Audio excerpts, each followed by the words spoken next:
I'll go ahead and get this meeting started. This is a joint meeting of the Planning Commission and Zoning Board of Appeals. Welcome. Clyde, do you want to, I should probably take a roll call here. We'll do a roll call, then I'll do a roll call. Okay, let's see here. Okay, so Shar Douglas. Here. Gary Casada. Here. Eric Klooster. Here. Woody is absent. Ann Beakey. Here. Mayor Fournier. Here. Okay, good. And me, so we do have a quorum. All right, so moving over to the other side of the aisle, Mr. Ofak. Here. Myself, I'm present. Mr. Kroll. Here. Ms. Zukin. Here. Mr. Gavin. I'm here, but just a heads up, I may have to leave a little bit early, so I apologize. No worries. Mr. Curtis. Right here. Mr. Clapp. Here. Ms. Anderson. Do I see Leslie? Oh, there she is. Okay. Here. And finally, Ms. Robinson. Here. All right, as Ann does not have the ability to see people raise their hands, I think I'll take the lead on running this meeting in terms of when people raise their hands and so forth with questions. But until then, I think I will defer to Mr. Murphy and he can sort of get the agenda rolling for us. The Planning Commission did invite the Zoning Board of Appeals to the joint meeting. We've prepared the agenda based on the comments, the topics that were chosen to be discussed. You'll see in the agenda the topic as well as links to some information that the department may have provided with regard to it. It would be wise to perhaps, if Ms. Chairperson Barr would like to go, we'll say go down the line of the agenda and both bodies discuss each of the topics as they come up. And staff can take notes and answer any questions that you might have along the way.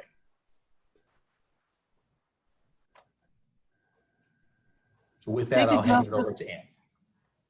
And I'm going to turn it over to Clyde. Go ahead, Clyde. Okay.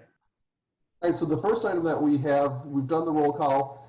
Ms. Schwanger, do we have any public comment for this meeting? This evening, there were 5 parties who called in to make comment, and I will play those comments for you right now. Thank you.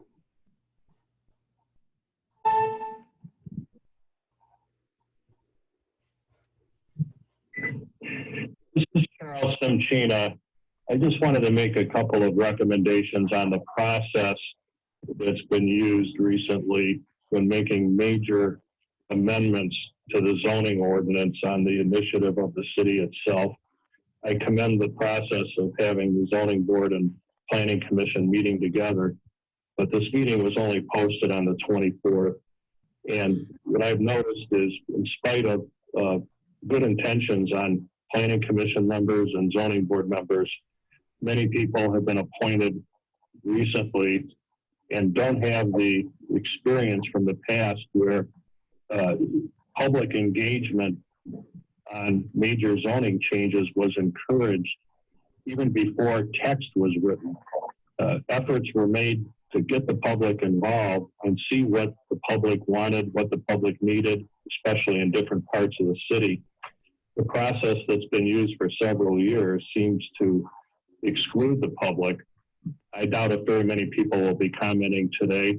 I noticed it on the marijuana ordinance changes when there was hardly any public involvement at all. At a public hearing, only 7 people appeared, no one from the affected neighborhoods. But these changes you have under consideration right now affect almost every zoning district within the city that has residential components. And I doubt if anyone in the city knows you're proposing this. And the typical pattern that I see that will follow again is everything will be kind of finalized. Everyone at the boards will be satisfied. There'll be a perfunctory public hearing in front of the planning commission without any written notice to anyone, with hardly anyone showing up. And then it'll be sent to the city commission for approval. And if anyone makes any comment at the city commission meetings, they're told it's too late. We've been working on this for a long time. There needs to be some type of town hall meeting setting to educate people, solicit their input, and then include it in the text, and then have public hearings, and then have city commission votes. We're missing the boat here. That's what most other cities do. And other cities, and Royal Oak used to always have parking, traffic, and community impact studies. We don't have any studies to support the background and the changes that are in front of you right now. Some of the parking requirements being reduced dramatically have no expert authoritative studies to support those changes, in particular on the Woodward corridor where parking is at a premium. I can't see how 1.3 spots in a mid to high rise building with small setbacks is going to benefit anyone in the neighborhoods. We're supposed to be protecting the residential neighborhoods. That's just one example, but you need to hear from people about that and what they think. And how many of you are going to hear from people today at this meeting that only had about 6 days notice, no mailed notice, no publicity. I think you need to slow down and create a process that's completely different from what.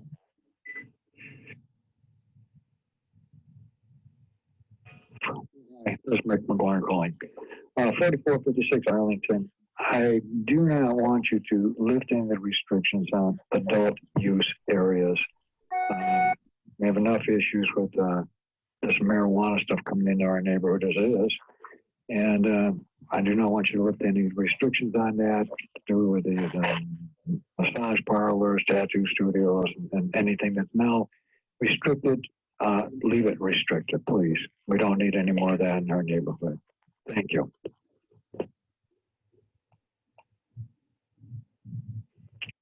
This is Dennis Cowan at 2716 Trafford. This is with respect to the adult-oriented ordinance. I was the mayor when that was passed. There was good reason at that time for that passage of that ordinance, particularly with respect to adult-oriented escort service businesses, and I think the ordinance should continue for those purposes. But we did roll in tattoo parlors, massage therapists, and pawnbroking because at that time they were unregulated businesses. Now, in order for those three types of businesses, you must have a state license to operate, or the Royal Oak has a very extensive and protective pawnbroking ordinance. So I think consideration should be given to changing the ordinance to remove the three business types of businesses I've mentioned. Massage therapy is generally regarded as part of physical therapy and even prescribed by doctors. Tattoos are everybody from people from 7 to 70 have those, and pawnbroking is a very heavily regulated business. So I would ask you to consider that. I would certainly work with anyone on some thoughts on how that ordinance could be changed so we still can protect our neighborhoods and protect our businesses. I don't see any adverse effect. Birmingham has 2 pawnbroking precious metal licensees and also has 2 or 3 massage therapy businesses. I have not heard one complaint in Birmingham that any of those have created an adverse effect. So I think we can deregulate, still protect. I wanted to give a sense of perspective to the discussion, and I look forward to working with the Planning Commission or ZBA and City Commission on giving an ordinance that is more modernized, that deregulates and allows legitimate businesses to operate in the city of Royal Oak for the benefit of our residents and visitors. Thank you very much. Bye.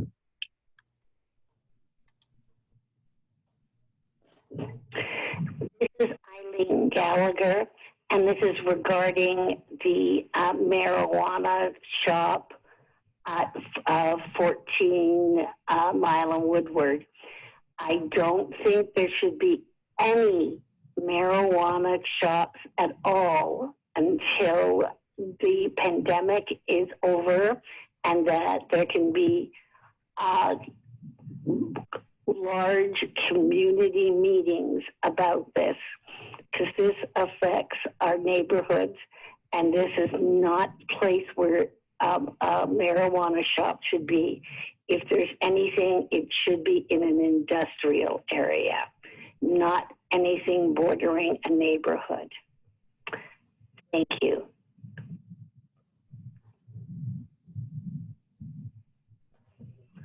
My name is Tom Halleck. I live at 210 North Center.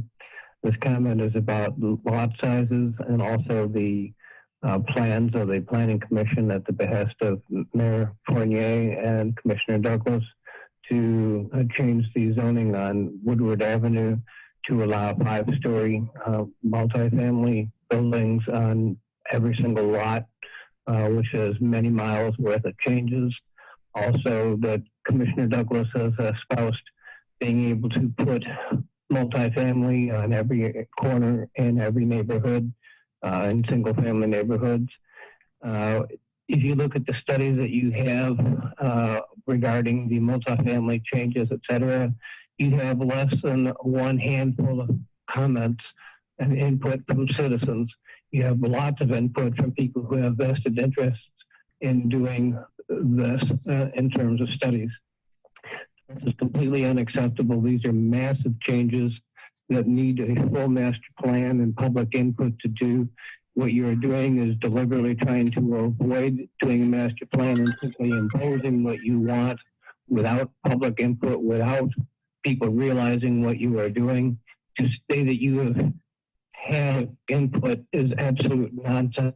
You had surveys that were basically hidden on the city website that nobody knew about. That is not public input. And this is not how you run a planning commission. This is not how you do a master plan. This is not how you do master plan rezoning at such a scale. This kind of scale requires a master plan input. It does not is not acceptable for you simply to impose it by fiat. Thank you. Bye. And that concludes the public comment for this evening. Ms. Schwanger, thank you very much.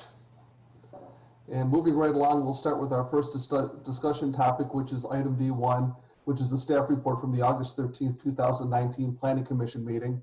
And I guess it would be appropriate, and I haven't done this in a long time, Mr. Twing, I think the floor must be yours. Well, thank you, Mr. Esprit. What I would like to really point out, both for those that might be watching on the public and for the board members, it was not staff's intent to go through staff reports from previous planning commission meetings or any of the zoning ordinance provisions that we've attached. We simply included those because the topics were the ones that were either raised by zoning board of appeals members or planning commission members. So really the topic discussion of item 1 is lot sizes, densities, off-street parking, and other standards for multifamily dwellings. We only included those reports so that everyone could see what's been discussed by the Planning Commission back in August of 2019, in January of 2020, and in March of 2020. There's been no further discussion on those reports. The March meeting was actually canceled because of COVID.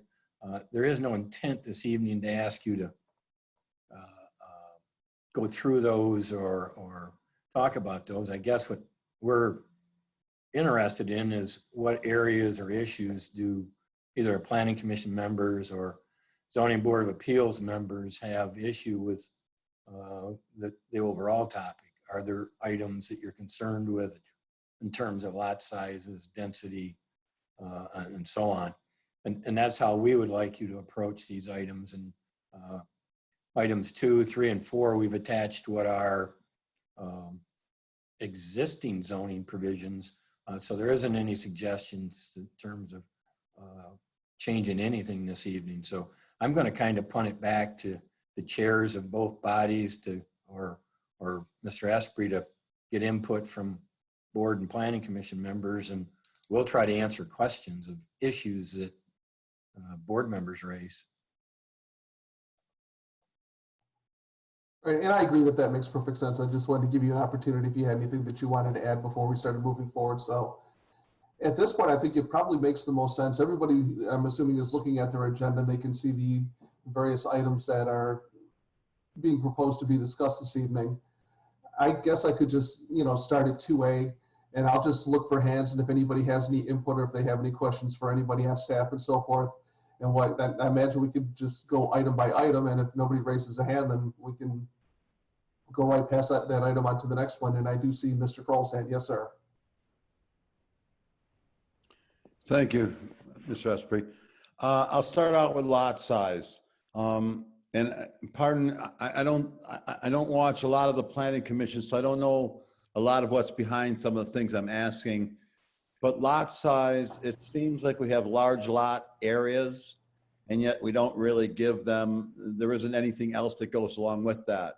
So you still have 800 feet for garage. You still have 3,500 feet for building. And it seems like it's the same rules apply to all lots, even though they are larger. So we've had a number of people in front of us, and if we gave them the percentage of garage that they were allowed, they'd be allowed 1,800 feet or something, and they're in front of us for 200 more feet or something. So seems like with the larger property, we should somewhat percentage-wise increase those different items. And thank you. Does anybody else want to follow up on Mr. Kroll's comments? Ms. Douglas. Well, I'd just like him to expand a little bit more on it, because this is not a subject, or these are not subjects that come before the Planning Commission. They go straight to the ZBA. So we haven't had these discussions at all. So would you just expand a little bit more on the challenges that the zoning board is facing with these sorts of appeals? I don't know that it's challenges, and I don't know that it necessarily needs to be changed. It just seems like if we have different lot sizes, a gentleman on Greenleaf knocked down a home, came in front of us for 300 feet or something. He wasn't taking up, I think, 10% of the lot when he was done building the house he was proposing. Yet it's treated the same. If you have a huge house on Mount Vernon or Lexington, and you want to increase the size of the garage, I think we have one of those coming up this week. You still have to come in front of zoning, because we've just done a 800 feet to everybody at a garage, or 3,500 feet maximum to everybody in a house. So I'm saying if the lot suggests that it will support more than that, maybe we ought to look at percentage-wise in increasing those maximums. And to sort of follow up on Mr. Kroll's point, we've had a number of cases. Well, let me step back. It seems like that most of the standards that we are applying as people are looking to build homes or build additions onto homes, garages, what have you, are sort of built on that 6,000 square foot standard. And I think what Mr. Kroll is getting at is that we have had numerous instances, particularly in those neighborhoods that he mentioned, where people might have 18, 20,000, upwards of 25,000 square feet, yet we're applying standards to lots that are 1/4 that size, and they're asking the city for forgiveness to build on a property. Quite frankly, a house that looks properly densed on a 6,000 square foot lot, frankly, looks very small on a 25,000 square foot lot. So expanding that standards for the single large lot area, I think, and I agree with Mr. Kroll, makes perfect sense. It's just a matter of what kind of formula would we want to come up with. Thank you, Clyde. That's what I meant to say.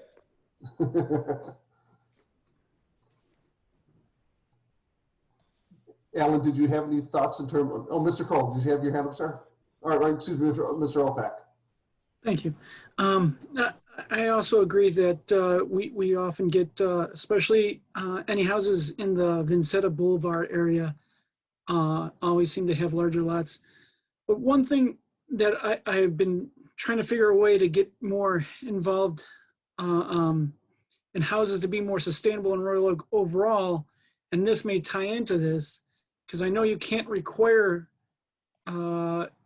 code to be higher than what Michigan already has, but is there a way to award people who do like an Energy Star or Lead for Homes or something like that, with allowing them to get a little bit more on their lot than the normal lot, as a way to encourage people to get more sustainable homes that are net zero or net positive homes? So that's the only thing I wanted to add on to that. Thank you. Yeah, I'm not quite sure how to answer that question. I imagine that might have to be Mr. Murphy or Mr. Twing in terms of creating that. I don't know if they're in a position where they can answer that question off the cuff or not. Well, I think there might be a way to address it, but we'd spend a little more research on it. What I would like to do is give a little background on where some of those, or those two provisions that Mr. Kroll brought up were generated from. The 3,500 square foot max on for any home in Royal Oak was generated through a great deal of public input when some of you may recall the term Bigfoot houses, or I forget the other term it was supplied to them at the time. But staff went through with members of the Planning Commission and the City Commission and then residents on a task force committee.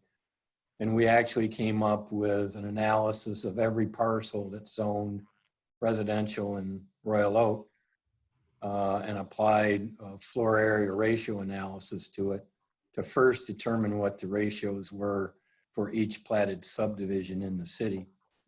And then we were going to generate a formula based off of those, that floor area ratio analysis. The task force that was in place at the time, when it found out those rules would apply across the way, wanted to make it simpler and apply a standard across the board. The 3,500 square foot maximum is a building code standard at what point a residence is required to have an architect seal plans in order to build that home. And that was what was arrived at through that task force and committee. It was not a staff or a particular item driven by anything else other than that. A lot of input back. I don't know exactly when it was changed. Prior to that, there was no limit. You could build up to your lot coverage requirement for a home. That might have been 30%, and 30% of an 18,000 square foot lot is a pretty big house that you could cover. The smaller lots and the things that raised the issue in terms of Bigfoot homes were houses that were building on 6,000 or 7,000 square feet next to bungalows. And even when you apply that 30% to those lots, you can get a substantial size home, because again, lot coverage isn't limiting you in terms of height. It's just what the structure covers on the lot. And a lot of the homes in Royal Oak don't cover anywhere near that 30% of a lot. So by background, the 3,500 square foot maximum was generated out of a great deal of public input after staff had, again, as I said, evaluated every residential zoned lot by subdivision in the town. So those records are still there. If someone wants to go back and suggest different numbers and evaluation based on subdivisions, we can certainly look at those things, but there is a great deal of history on that particular number. In terms of garage sizes, the ordinance basically says it's 10% of your lot up to 800 square feet. So someone on a 6,000 square foot lot can only build up to that 600 number. They're not entitled to an 800 number. So it is a graduated scale. If you think that scale needs to be adjusted, we can certainly look at that. But anyways, that's kind of the history of where those numbers came from. Right, and I do recall those discussions. I was, and I'll get to you in just a second, Mr. Curtis. I was on Plan Commission when that was adopted, and there was a couple homes on Vermont that were built exactly as Mr. Twing had mentioned. And I think part of our thinking was, if you want to go in excess of what we're proposing at 3,500 square feet, then you can always just go to the ZBA for relief. But now that I'm wearing that hat, I think it has proven itself to be a bit cumbersome for some homeowners, and perhaps, you know, rethinking those percentages might make sense at this point. Mr. Curtis. Yeah, I just want to back up briefly. Philosophically speaking, I guess my interest as a ZBA member is to be more customer service oriented. And what I'm finding is that customers are consistently on large lots, since we're talking about this topic, asking for variances. Like, you know, they are into cars, and an 800 square foot garage doesn't allow them to, you know, have a space to work on a car in addition to park 2 or 3 cars because they like cars. And I really don't want to run, you know, great people out of Royal Oak over, you know, if they have an 18,000 square foot lot, why can't they have an 1,100 square foot garage? And of course they can by coming before the ZBA for relief. However, as a member of the ZBA, if you keep seeing the same sorts of cases coming before you, you start to say, gee, maybe we can address the ordinance somehow. And then on this lot coverage, lot size issue, that's one of my thoughts. Another one would be the number of buildings allowed. If you happen to be a car guy who has a pool and still want to keep your garden shed separate, now you've got 3 different, you know, a pool house, keep your pump hidden away with your stuff for your pool and your garage, and now you still want to keep your riding lawnmower someplace else because you have a huge yard.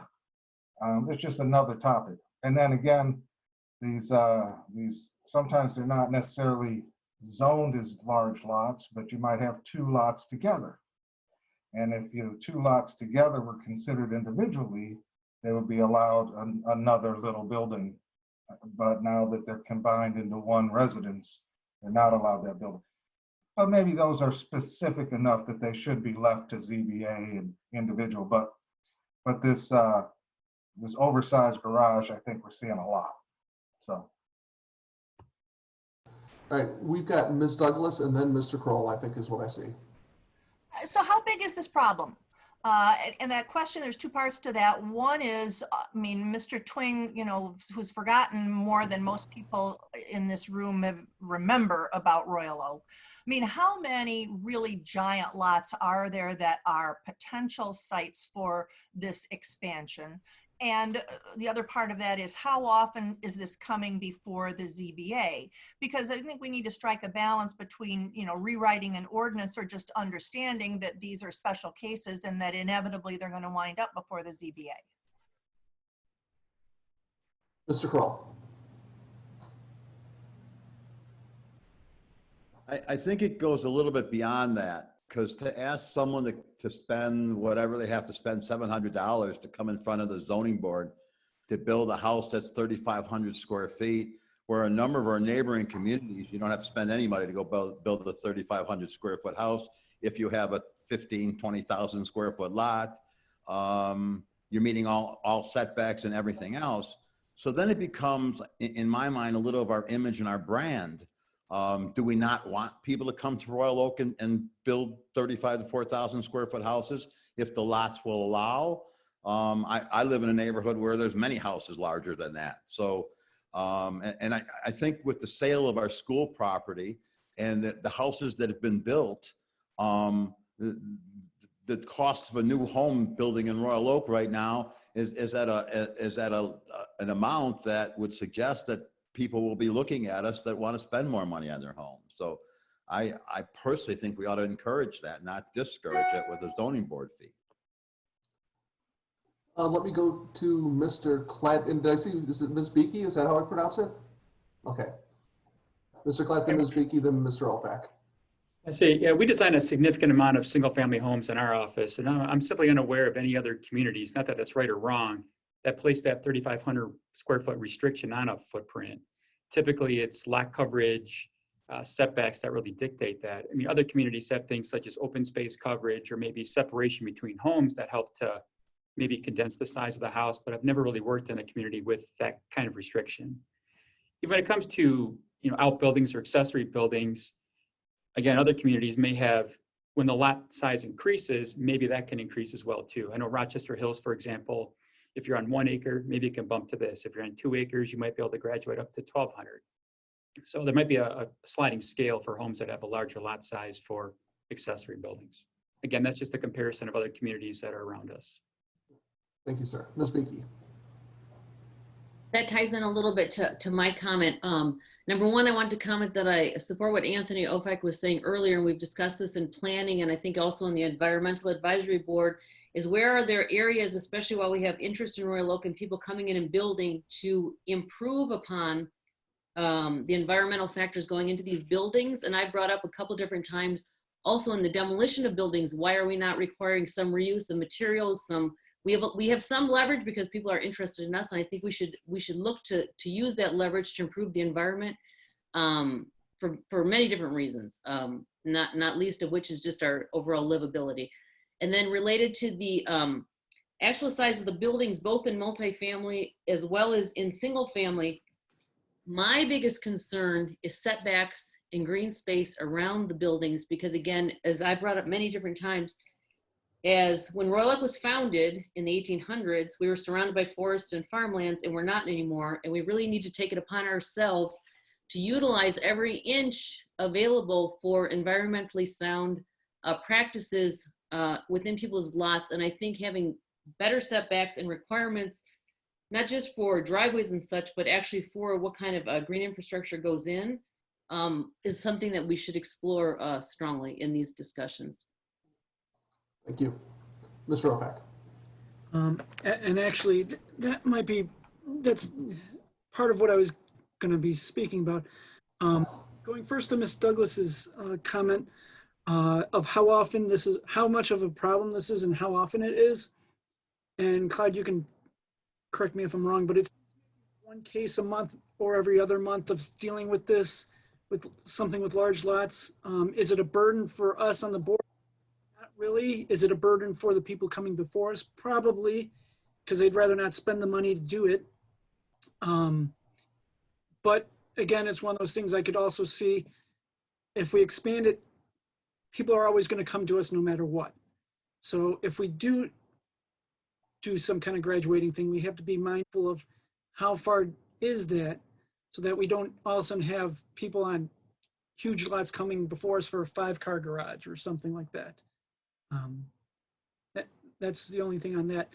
And then regarding more sustainability, especially in regards to the road, the parking and the driveway, is maybe allowing more items like permeable concrete or something similar to that. Thank you. I think I see Mr. Gavin. Yeah, I just wanted to echo Anthony's comments there on the, there's always going to be people coming towards us. I'm in favor of definitely looking at this and seeing what we can do, but a part of me wonders how much the 3,500 feet rule has actually helped keep the requests that we have been getting reasonable. You know what I mean? So it's just a thought, and I think we need to be cautious about it, but I'm definitely in favor of taking a look. Right, and that makes perfect sense. And to sort of go back to Mr. Curtis's point, though, being a little more business friendly, I think, is always in our interest. But secondarily, if we adopt some sort of sliding scale and we become a little more flexible, if somebody does come to us after we've made these changes, unless they really, present one heck of an argument, then it makes it very easy to say, we've been very flexible in our standards, and, we're just simply not going to be able to grant you variance this evening. Whose hand did I see next? Was that Mr. Curtis? Yeah, I just wanted to address Ms. Douglas' question. For instance, on the garage, 10% lot coverage is part of the ordinance, right? So anything that is over 8,000 square feet lot size is a potential question there on that garage, for instance. So I think that's a lot of property. So I think that's worth looking at. That's my take on your question. Ms. Varda, did I see your hand? All right, is there any other discussion on this item, or does anybody have any thoughts in terms of how we might want to address this? Mr. Kroll? I believe that the only way to address it is by percentage, because I understand and agree with why it was proposed. But I think we could easily handle that by saying, by putting some reasonable percentages in of the lot size as far as home and garage size go. And some of those houses in Vermont were just massive for those lots. There's got to be a way to write an ordinance that allows you not to have to always come in front of zoning board to do something larger, but in fact doesn't create that mess we created on Vermont. So Right. I would think you would have to do that by some kind of percentage of land. All right, well, I'm not seeing any other hands, so I think, oh, now I see Ms. Barry. Yes, ma'am. And then Ms. Douglas. You're on mute, Ann. Good discussion. If we do look at percentages, I guess I'd be curious how that would look. So would you have a separate percentage for the home structure versus a separate percentage for the garage structure? Just kind of wanted to get thoughts on that, because some people may want a bigger garage than a home. So maybe there's no answer tonight, but. We've got Ms. Douglas and then Mr. Kroll. So just in general, one of the reasons why we're holding this meeting is for the ZBA to tell us, where their pain is, and for the Planning Commission to then sit down and look at where we need to make changes in zoning in order to relieve that pain, both for you and the people who come before you. So I think a lot of this is going to be, you guys tell us what you want, we make a note of it, and then it's going to wind up back in front of the Planning Commission with a laundry list of zoning changes. And as one of our public comments said, I mean, I think that's the point where we tell the public what we're considering, what the ZBA has brought to us, what the problems are, and ask people for their input on the subject. And this meeting is really just an idea starter. So I think we've got the idea on lot size. All right, Mr. Kroll, then I'm going to wrap it up. Yeah, I think there has to be certainly some controls on the garage size. We had, when I sat on Berkeley's way back when, we had a big issue with the garage. And I know they had a major zoning problem with the garage in Troy that took up half the block or something. So I think we have to certainly have some constraints so people aren't starting businesses in garage. But I think they can be over 800 feet as well, so. All right, with that said, I mean, we've got a couple staff members here and most of the Planning Commission here, so I think they've got a pretty clear direction in what we're looking at. So instead of me just jumping up and down the page on the agenda, are there any other specific items that somebody wants to mention outside of the lot size coverage issue? Mr. Oak. I think I saw Leslie's hand up go first, so I'll let Ms. Anderson go first. Ms. Anderson, please. And I apologize to everybody. I'm trying to look at about 24 little boxes and I'm not succeeding, so. Okay, so I'm assuming I understood you properly. We can go to driveway widths now? Is that what we're, okay. So the problem I've always had with the driveway widths is our ordinance says 8 feet in width is the minimum, but I honestly think that needs to be larger, because there's been a few builders who are making some tiny driveways like this, but if your neighbor decides to you've got whether or not they have their driveway right next to or not, and they decide to put up a wall, a fence, it's impossible to have any opening of car doors. So my thought is that because there's the 15-foot combined side yard setbacks, maybe we can say, if you can have an 8-foot driveway, but you have to have a 2-foot buffer of green space between you and your neighbor, making it a total of 10 feet, instead of the combined thing where you could have 8 feet on one side and the remainder on the other. It's a thought. I know that it's come up a few times over the years, and it just seems with our bigger cars, it's problematic, especially as the builders are trying to put as much house on the land as they can. Does anybody have any follow-up on that? Mr. Opak.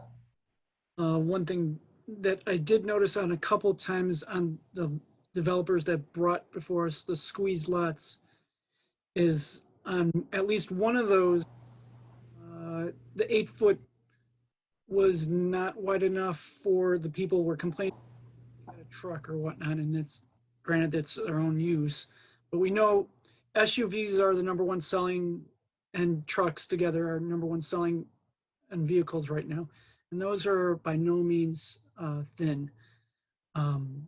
So just to keeping the future customers in mind of the future owners of those homes that the developers don't necessarily care about at first thought is maybe making it 9 feet or the 8 and 2 Anderson had.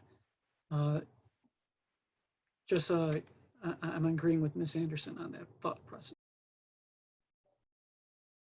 All right, well, with that one, and again, to follow Ms. Douglas's lead, we really have not, as as ZBA members, seen that many cases where people were requiring a variance for a driveway. In my time on there, I think I've seen it once, but I think they've heard our concerns loud and clear. So if it's something they want to address, they can certainly do that.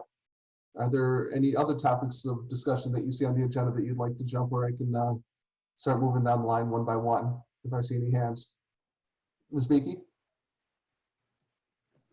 I just wanted to comment on the driveway issue.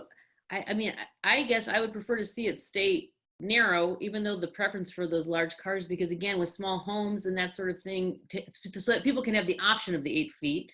But again, to the point about the buffer zone, again, I'd rather see that be some kind of green space than to have just a wide driveway ordinance. And I know we've discussed this in planning, and it's now in the ordinance that there is permeable driveway pavers allowed. And we took away the gravel driveways, which I'm still feeling that that is not appropriate in Royal Oak. I still think we should allow gravel driveways, maybe not gravel skirts. So if we get into a driveway discussion, I would like to see that. I think it goes with the character of the city to keep that. Anyway, but the width, I think also it's good to have as an option, but I understand the issue about the doors as far as a buffer space. Yeah, and again, but I do think that that's a discussion that is certainly better held at your table than our table. Mr. Curtis. I was just going to jump in on the idea of allowing for 8-foot wide cement so as not to require an extra foot times the length of that driveway cement on lots, especially with the stormwater runoff, utility cost, and so forth. I love the idea of water soaking into the ground rather than running down a driveway. So, but you know, you could have some clearance, like you say, some green space clearance, but I wouldn't necessarily want to see more cement. All right, not seeing any other hands on that topic, I'm going to scratch that one off the list and move on to item 4, which is the table of off-street parking requirements, which is, when you click on that agenda item, so look at more definite numbers. There are quite a number of proposed changes that are highlighted here, or areas of discussion. Does somebody want to get the ball rolling in terms of the parking requirements? I know Ms. Douglas has mentioned that a handful of times. Mr. Chair, I'd like to know where this came from. Is this a staff suggestion, or is this a ZBA headache? And is that the reason why we're looking at this today? If I recall, this was one of the issues that we discussed, because we are seeing increased requests for parking variances in various parts of the city. And as we move forward to a more urban lifestyle where people perhaps want to live, work, and play in a very small area where they may not even need a car, and they certainly won't need 2 cars, it seems like in a lot of areas that our parking requirements may be a little overreaching. Let me go to Mr. Kroll and Mr. Opek, and then Ms. Robinson. I've served on Royal Oak zoning board, I think, for a total of 7 or 8 years now, and served on Berkeley's for 5 years. And in both situations, Woodward Avenue, I can never remember any variance, anything going on Woodward Avenue didn't need a parking variance. I really believe we're asking for too much parking, because most of my adult life has been spent on the Woodward corridor, and I can't ever remember not finding a parking space on Woodward. Not counting all the spaces that don't count. There seems to be a lot of parking there that we don't count. But realistically, to do any kind of project on Woodward, you almost have to knock something down in order to come up with parking to be able to please today's parking standards. I think I had Mr. Ofac next. Yeah, I concur. We often, if anyone wants to do something on Woodward, they always have to come before us to get some kind of variance. And usually the problems I see are the ones that happen to have any kind of restaurant or eating establishment nearby, because those numbers seem to be required in order to keep it, but it's the offices and the retail ones that seem to not need as much when you count in staff and what they're doing compared to what's required. So I guess it depends upon what would planning want to do, bring in more type businesses to the Woodward corridor, and then justify the parking that those businesses may need to have. See if what's required right now actually is similar to other communities along the Woodward corridor or like communities. That's the only thought I have towards it. And I think I had Ms. Robinson. I'm thinking more on not so much commercial properties, but on residential properties. And where are we going with the parking? Do we want to have more, I guess just even going back to where we were talking about the size of the driveways. To me, I'd like to see more cars not parked on the side streets where we got so many cars, it's hard to get through those side streets. That off-street parking, in my opinion, should be something that we're encouraging. That's just my thought, that we should make it easier, not harder for people. That's all. Thank you. Ms. Douglas, and then Mr. Gavin. Just again, wanting to understand what we're looking at here. So we have a document in our packet with a number of uses highlighted in yellow and their parking requirements highlighted in yellow. And did staff do that highlighting? Were those suggestions from the ZBA? And are we looking at them because we want to reduce the amount of parking or expand the amount of parking? Somebody frame this for us. Mr. Twain. I'll jump in and frame a little bit. It is the existing ordinance. And I think probably what we've highlighted are some of the ones that have not changed in a several number of years or not new to the ordinance.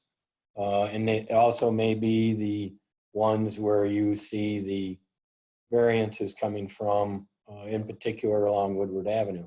I would agree that Woodward Avenue is probably the most problematic area that the zoning board gets appeals from because of the way it was configured. Because of the fact that MDOT, when they widened the road, they took away a lot of the parking that was in the right of way.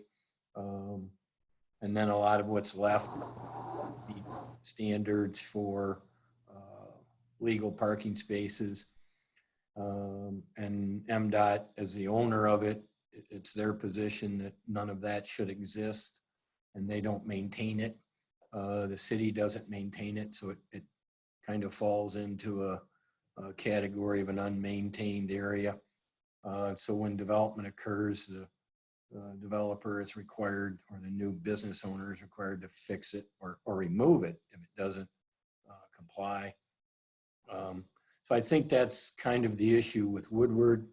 There's also resistance over the years against allowing businesses to buy the home in the adjacent to them to add parking there rather than, so their only option is appeals and or buying the property next door and trying to tear it down and add parking in the Woodward corridor itself. And many of you know those lots are very narrow. They're only about 100 feet deep, so you really don't get a lot by adding or spending the money on an adjacent business to add a parking along that way. So it's the issue with Woodward is it's getting pushed from both directions in terms of the Woodward Avenue and the city and the community's reluctance to allow a business to acquire an adjacent residence. I'm not saying that's right or wrong. I'm just saying they don't have anywhere to go to address parking other than zoning board of appeals. And most of those that you're seeing are when the business or property changes use to a higher category or a higher parking requirement. If the parking requirement is the same from one business to the next, they're allowed to assume their non-conformity or whatever provision and just to continue. So if the business is required to have 1 to 200 and it changes to another 1 space per 200, we don't send those to the zoning board. So you're only going to see the ones that increase that parking requirement. But yes, this is just the existing ordinance with some of the sections highlighted that have been in place for a significant amount of time. What I will say in terms of my experience with restaurants, some of those, the parking requirement at 1 space for every 65 square feet of usable floor area is a high number if your restaurant isn't very successful. If your restaurant's very successful, it's a low number. So it's really a factor of how the business does and doesn't do. So it's kind of an averaged a number, but I'll just throw that out there. So we don't use any employee numbers. There's no way to track employee numbers. There used to be zoning ordinances, and there may be several that have requirements based on employees.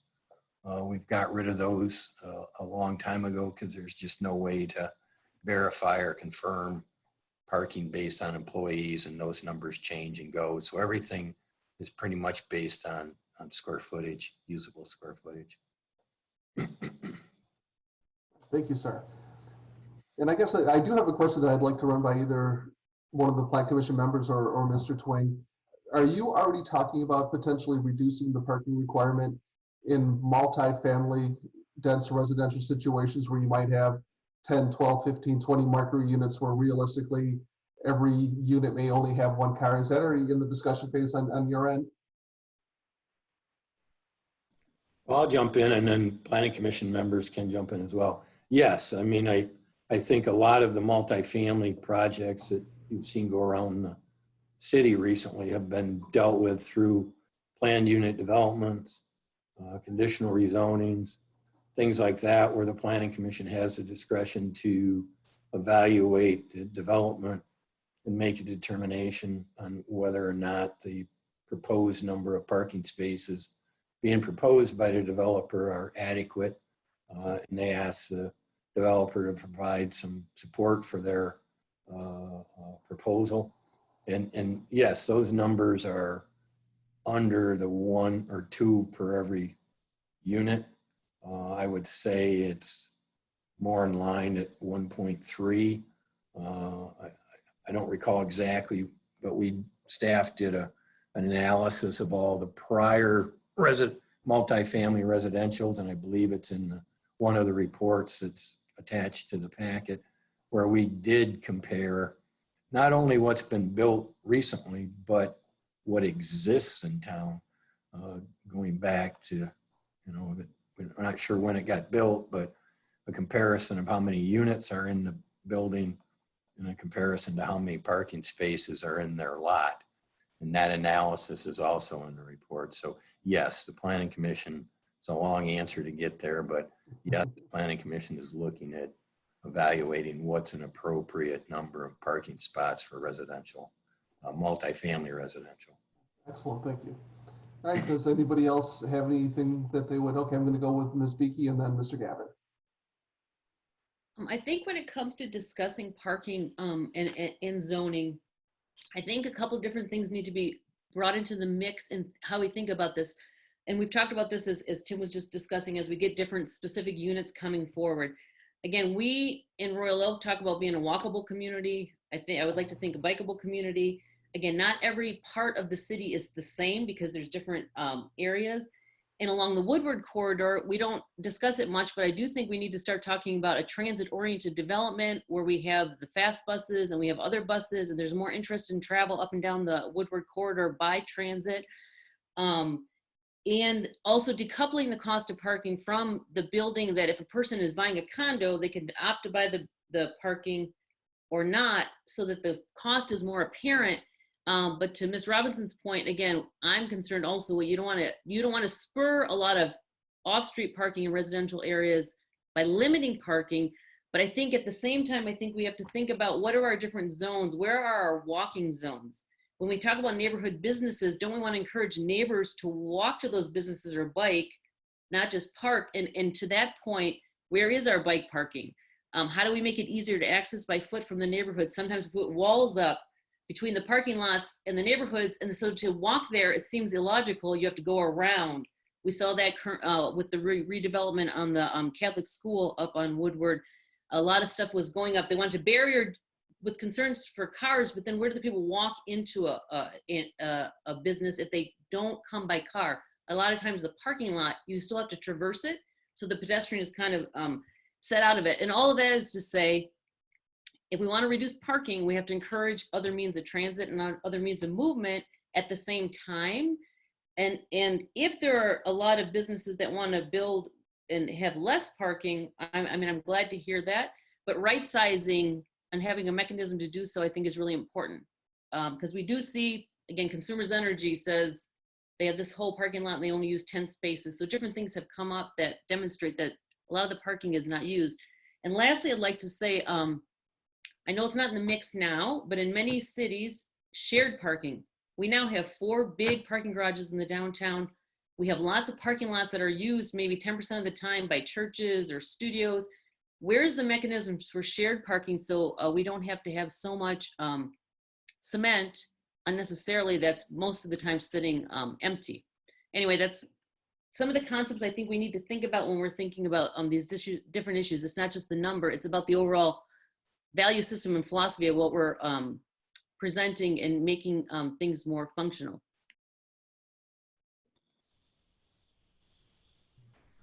Thank you. I forgot I was on mute. Mr. Gavin, I think you're up.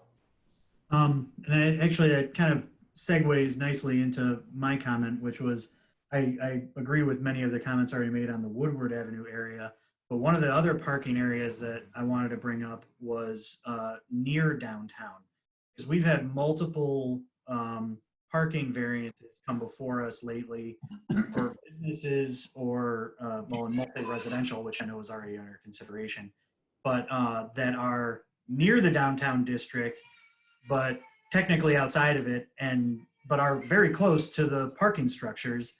And we've had, I think the Beaumont facility was one of them for redeveloping the former fish market.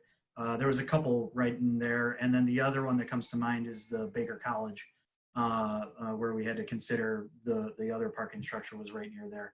So I know there are some in the downtown area, downtown district, there are some benefits towards that for relieving the parking situation, but I'm wondering if it might be worth considering more, given that some of these businesses are closer to these newer structures that didn't exist when those ordinances were written. That makes perfect sense, absolutely. Do I see any other hands, any other comments on this topic? All right. Oh, Ms. Douglas, yes, ma'am. Well, yeah, so where have we left this in terms of Woodward parking variances? I mean, is the ZBA annoyed beyond belief at the number that they're coming before you? Or is this something that you have to roll with anyway and do not find it burdensome? I mean, is there something you want us to do? I mean, ideally, and like Mr. Twing said, Woodward presents so many challenges that are unlike any other districts in the city. I mean, ideally, it would be nice if people could open up a standard business that's going to go in there anyways. We don't want to discourage business growth on the Woodward corridor, obviously. Restaurants are going to go in there, retail's going to go in there, whatever the mix is going to be. Maybe thinking of a table along the Woodward corridor that reduces the amount of variances that come in front of us, I think would be a more business-friendly model for the city to adopt as a whole. But quite frankly, every time somebody comes in front of us, if a retail store is going next to a restaurant, then the restaurant complains that we've been using the retailer's spots because they've been empty for the last 2 years, and we don't want to give those spots up, but you don't want to have an empty building either. So to be quite frank with you, Ms. Douglas, along the Woodward corridor, and if somebody wants to chime in and has a better answer than I do, I'm willing to hear it, because I just frankly don't know what the right answer is. Mr. Kroll. I believe when the consistency of everybody that comes in front of us on Woodward, and 85 to 90% of the time it's parking variances. The one thing I've learned about Woodward Avenue is it's always different. And some places you'll go and see moderately heavy traffic, others have no traffic, yet we've got this one policy that fits all. I think if somehow in the administration role, we would look at some of the properties in front of us and not just use an absolute, here's the rules, then I think you could, in a lot of cases, you could use lesser parking and get away with it and allow people to open up on Woodward. I don't know if you've noticed lately, but there's a whole lot of empty stores on Woodward. Everything for sale is not selling. Everything for rent is not renting. And there's a reason for that. There's 90,000 cars or something going by it a day. So it certainly doesn't lack exposure, but what it does lack, it's difficult for anybody that wants to open anything to open on Woodward. So we have it there. I remember doing studies with the neighborhoods and kind of everybody bought on Woodward in the middle of the night and didn't see it there. Woodward's been there a long time. The same problems have existed for a long time. And we just kind of go on with the same approach to solving it. So I got to believe there's a better approach to solving the Woodward problem and get some stores filled. Ms. Beaky. Just a point of clarification, when people ask for the variances, are they asking for more parking or less parking, or it's a mix? Never less parking. It's always, they have 8 spots available and they need 20, whatever it is. 48. We've given away probably 500,000 spaces on Woodward to date. And the thing that's unique about Woodward, unlike a lot of other parking districts, is the fact that very often somebody will come in front of us and they'll need 2 spaces, 3 spaces, 5 spaces compared to, offering 40 or whatever. On Woodward, it's always they've got 6 or 7 and they need 20.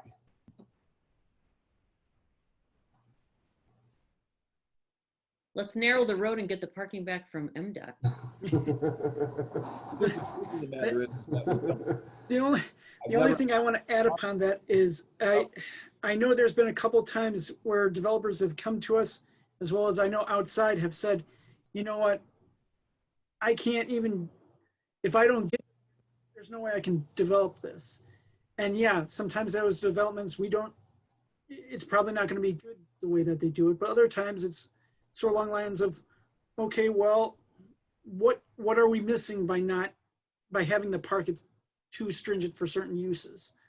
I very much would love to have more multi-use along Woodward, even if it meant the buildings were taller, and people may not like that who live right near it, but you start to give more of that live, work, play a possibility if it's done right. So I think just overall, if planning is able to maybe think about how Woodward can get rebuilt for the future with this modern mobility that's that we're on the cusp of, so we can get it right. I think that's more the adage. All right, anybody else? All right, I know we dumped that one in planning slack and it's going to be a big mess to clean up, but I'm confident they can handle it. So let's move along to item 5, which is the standards for adult-oriented businesses, massage establishments, tattoo parlors, etc. Does anybody want to take the first bite at the apple on this topic, Mr. Ofac?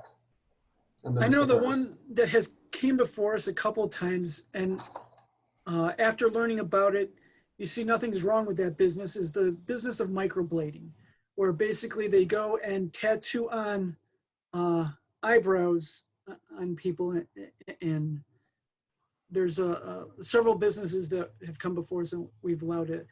And it's different than tattooing, so I almost want to say it'd be nice if we could single that out and say this type of cosmetic tattooing or marking or whatever you want to say is acceptable, not considered part of this adult-oriented business that normally would be called tattoos. And we're going to go Mr. Curtis, Mr. Gavin, Mr. Kroll. Yeah, I second the idea of tattooing, but beyond just microblading, ink is a thing now, right? By the way, this is coming from someone who's never had a tattoo and will probably never get a tattoo. But I think it was Mr. Cowan in public comment who said from 7 to 70, there are people doing tattoos. And more importantly, it is state regulated in a way that it didn't used to be, right? So I'm no expert in tattoos, but I know those shops are highly regulated. So tattoos is one thing. Again, massage therapy, you go to your chiropractor and get massages. You know, massage therapy is like a thing that is really grown as an industry. And we've seen them come before us a couple, 3 times. And I thought, gee, it's kind of silly to be having to, you know, trying to launch a new business and spend some more money and beg for a variance, getting, you know, a sports medicine massage or whatever. And arcades, what the heck with arcades, man? How did that get to be a thing? You know, a local restaurateur wants to put some video games in space and he has to come get a variance. There's a really cool new business that wants to do video gaming, and there's, you know, there is no ordinance for this because this thing never existed before, like in our culture, right? That's a new thing to have a place you go to do video gaming. I'm still lost. I'm too old to catch up with the world. But the point is, there are some things that are a little archaic here in this concept of adult use, and it probably warrants, you know, some reworking on the planning commission side of things, in my opinion. Thank you. Mr. Gavin. Yeah, I honestly don't have anything to add to what Mr. Curtis just said. He captured my comments perfectly. So I'll just second what he said. Mr. Kroll. You know, hating to be a historian, I remember very well what took place when the massage parlors were closed. And certainly they needed to be, and Royal Oak needed to be cleaned up of that. And the people that were involved in that did a great job. However, I was on the massage table today. I don't know that I'd be able to walk without my deep tissue massages.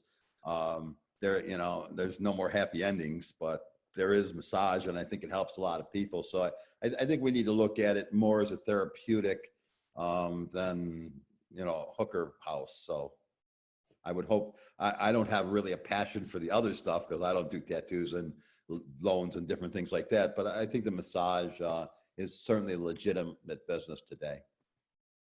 I think, did I see your hand, Ms. Robinson? I was just going to say, I think like updating the definition of what is an adult business, or because it is archaic. Absolutely. It has some more modern definitions. I think I saw Mr. Cladd, if I'm not mistaken. That was my comment too. It's just, when's the last time, or how often are the uses assessed? Like, how often do we take a look at those uses to modernize them for current practices or current businesses that are coming to town? Ms. Douglas. Yeah, I'll just recall that a downtown establishment wanted to establish a modern game room, and it actually had to come before the city commission. And the question I asked was, do we have trouble, my friends, right here in River City? Because it's sort of being treated like the the neighborhood pool hall. So I share the views that mechanical games and these other uses we've talked about deserve a look-see. And once again, as we've said, we're teasing out ideas here, and this is definitely something we want to bring to the citizens and get input from people about what they think. As someone has pointed out, it's been, what, 25 years since this ordinance was established or updated, and I do think it's time for a re-examination. Well, we've talked about 3 topics in terms of tattooing, massage establishments, and arcades. You know, another one that's in here also is pawnbroking. You know, as far as I'm concerned, that's just another form of retail business, and how that's being lumped into an adult use, frankly, absolutely makes no sense to me either. And I think you had a situation, Ms. Douglas, where you guys had to discuss that topic not all that long ago. Ms. Robinson. Also, to add to that, with the letters that we heard in the very beginning, the marijuana shops, I mean, that would probably fall into that too, for sure. I mean, that's one of the more modern things we never had to deal with 25 years ago that is becoming legal. So good reason to redefine all that stuff to include things that maybe weren't there before or whatever. Did I see Ms. Douglas again? Yeah, I could speak to that if you like. Please.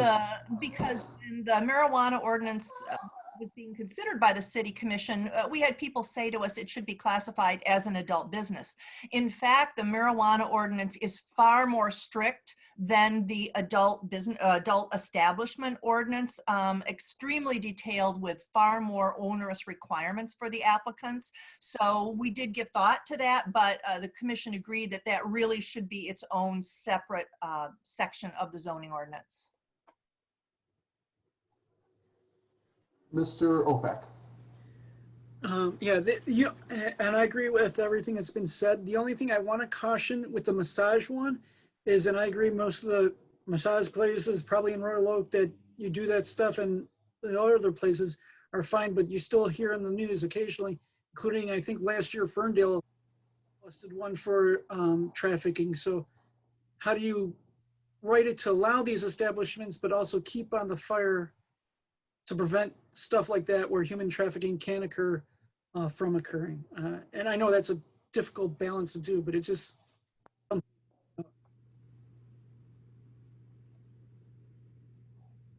right, does anybody else have anything else they want to chime in on this particular topic? If I may, just quickly. Yes, sir. Things that are highly regulated on a higher level, like, bars are clearly an adult thing, right? But they didn't go into the adult ordinance because they're highly regulated at the state level. Certainly marijuana, Ms. Douglas just pointed out.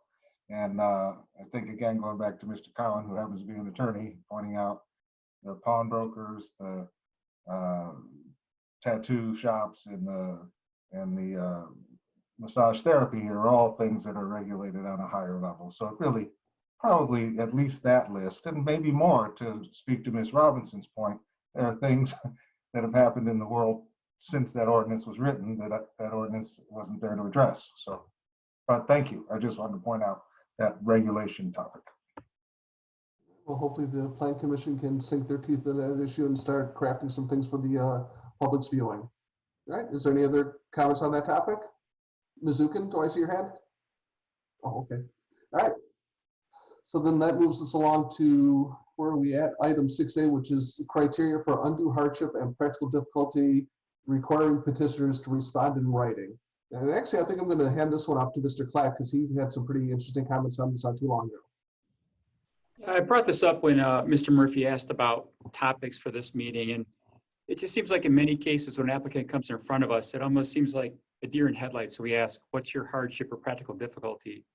So I know when I flip my hat, and many times I present in front of zoning boards and the communities, and we're always forced in the application process to write out the 7 requirements, the 7 steps. Like, what is your hardship? What is unique about this? It really helps the applicant as well as the zoning board understand where they're coming from. So I know in the application it meant that it states they have to be prepared to discuss it, but it doesn't state that they have to actually submit these. So I think it might be helpful on the application to almost force the applicant to submit their hardship or practical difficulties, follow the steps that are within our ordinance. All right, and Mr. Gavin, you had an opinion on this in an email, I believe. Yeah, I sent the email because I wasn't sure if I would still be here. So I was just poking through the ordinance. The ordinance, when it talks about the application, says that the application shall specify the grounds upon which the appeal is based. So my thought was, I don't know that we necessarily need an ordinance amendment for this. I think it's just a matter of amending the form.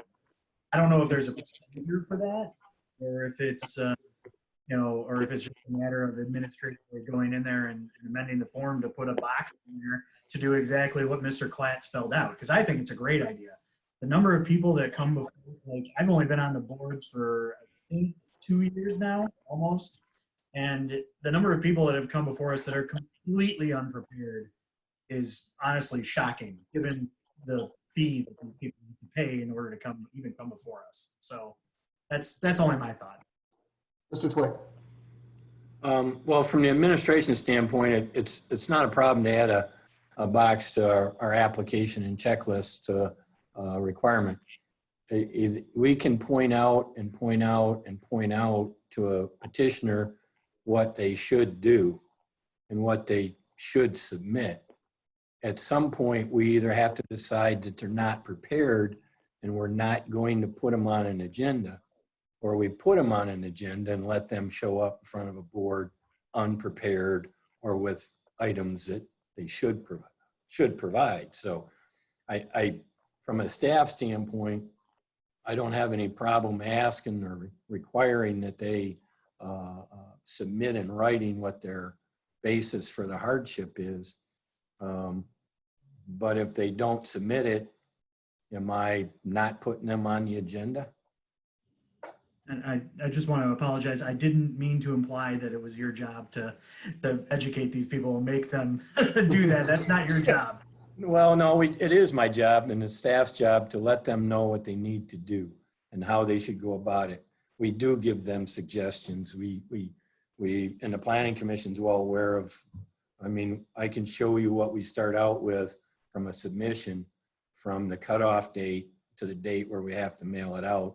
And the changes are substantial on occasions. Other times it's not quite so much, because we are trying to cut down the issues and the questions for any petitioner before they get in front of the board. But there are occasions where either they don't want to submit it, they don't submit it, they don't want to make the suggested changes. And so we're either pushing them along to let them come before the Planning Commission with 2 pages of contingencies because their plans are missing 2 pages of items, or we leave them off the agenda for 2 or 3 months until they get to the point they haven't submitted a complete application. So those, I just want to outline from an administrative standpoint, I have no problem putting a checkbox on the application form and saying you must provide a written basis for your appeal. I will just simply say that we may not get them all the time. Can I say something? Sure, Hart, absolutely. And then I'm going to go to Ms. Robinson. I just want to give an example. So my employer before I joined the city of Royal Oak was the city of Grand Rapids. And one thing that they did, I just took a look just to refresh my memory, is within the application form itself, they had space for you to respond to each criteria. And I think perhaps if we included it, if we just expanded the application instead of, having them check the box and say they'll submit it and then we have to chase after them, we could just incorporate it as part of the application. And, if the space isn't enough for them, they can certainly then, attach a separate item. That could just be one strategy perhaps. And, we're not necessarily going to get the most robust answers. It's possible, but at least they've done the exercise ahead of time. I think we might be happy with that result. So I just wanted to share that as an idea. Thank you. Ms. Robinson. And I'm just, the newest person on the board for sure, especially with all the COVID time that we missed.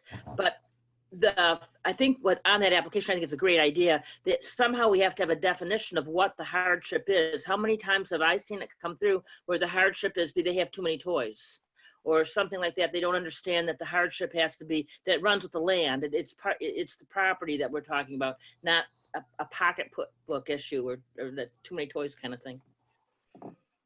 Mr. Kroll.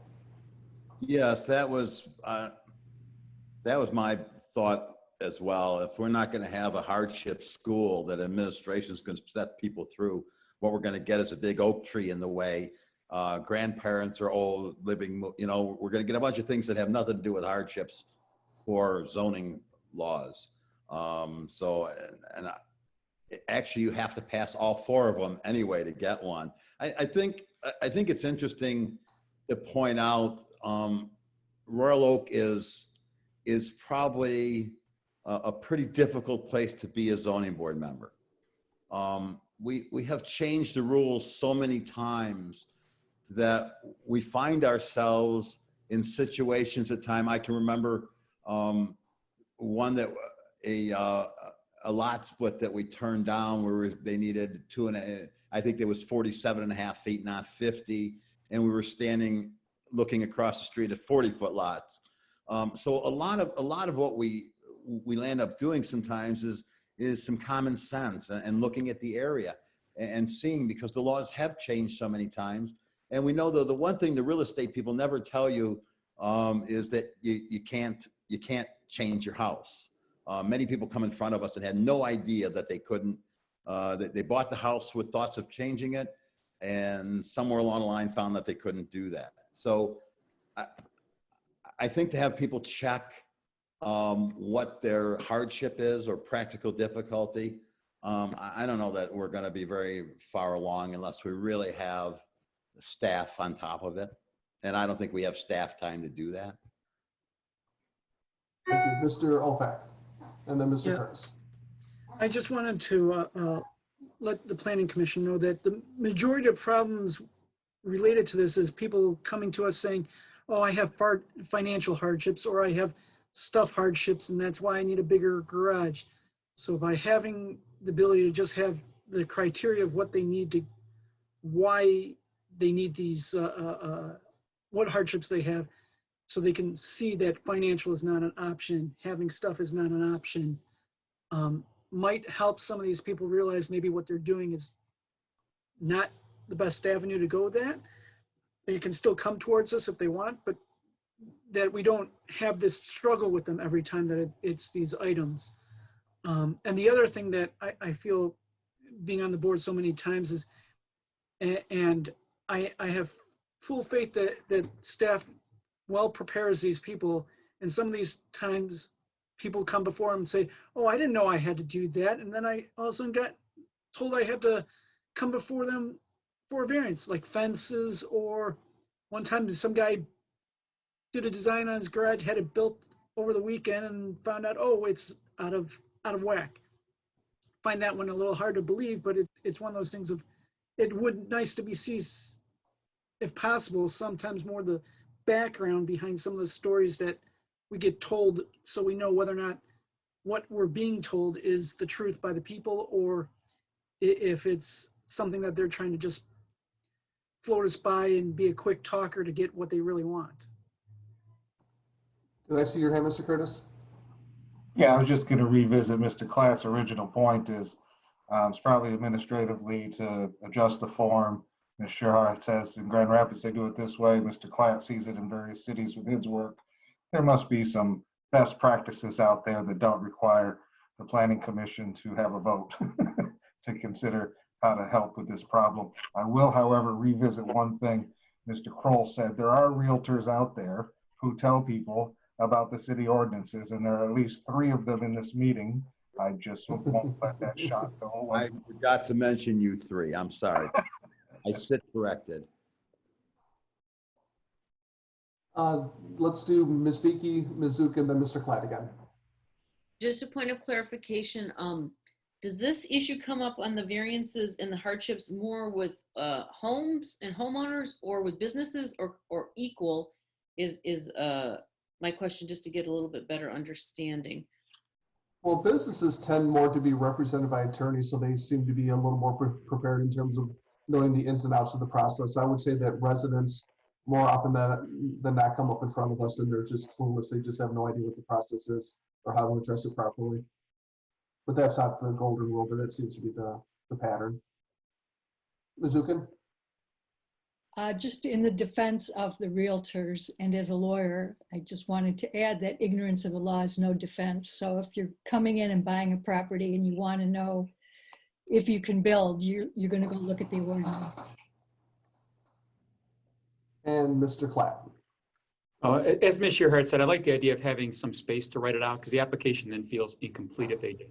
Even though it might not be enough, at least it'll spur something, I think. It'll spur it to be more complete. Thanks. Well, to me, this goes back to, I think, a larger philosophical question. One of the workshops that we were able to attend out at Oakland County was called One Stop Ready. And we can't lose sight of the fact that the people that come in front of us, they're our friends, they're our neighbors, and in a lot of ways, they're also our customers. So anything that we can do to make the process more friendly, more workable, so that, obviously we have the hard choice of saying yes or no, but anything that we can do that pushes them down the road to having a better chance of success, I think is something we should always pursue. And if Ms. Sherhart has some ideas that are going to make that happen, I think that's a good thing. Any other comments on this topic? Ms. Douglas. Just briefly, that I don't see this coming as being part of the Planning Commission's agenda going forward. This is going to be handled on an administrative basis. Mr. Twain? Yes, we're going to address it that way. Won't be a problem. Excellent, thank you. All right, so moving right along then, we're at item 7A, accessory buildings. I can't remember who on ZBA had mentioned this as a topic of discussion. Mr. Oak. It was I.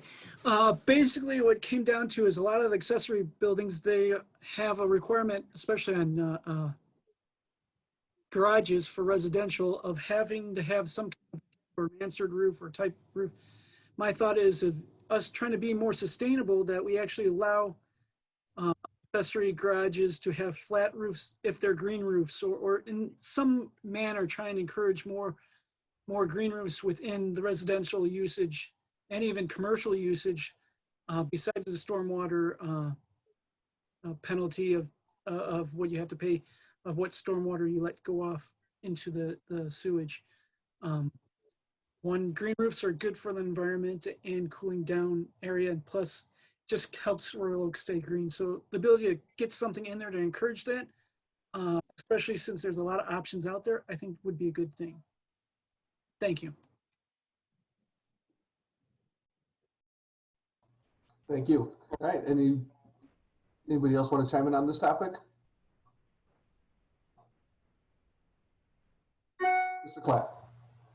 Maybe there could be, I remember this was years back, probably 10, 15 years ago, the city of Birmingham, we helped them do a study at the firm I worked for at the time to kind of assess what the roof height could be. I know we're not trying to promote apartments or things like that. We don't allow water to these outbuildings, but maybe it could be used as a home office or something along those lines. So trying to strike that balance of not allowing the roof to be too high where it becomes just another visual obstacle in the rear yard or too much height, but it's at least allows for some use maybe above the garage space, like an office or something along those lines. So maybe there's an assessment of what that happy medium could be to allow for something like a dormer within the roof, to maximize some space up there, but not making it too tall. Well, to your comment, I think I'm going to go back to Mr. Twing here real quickly. I mean, there are some very specific reasons that the way garages are built in terms of accessibility to utilities and so forth are the way that they are, specifically so that they cannot be livable. Can you address that at all?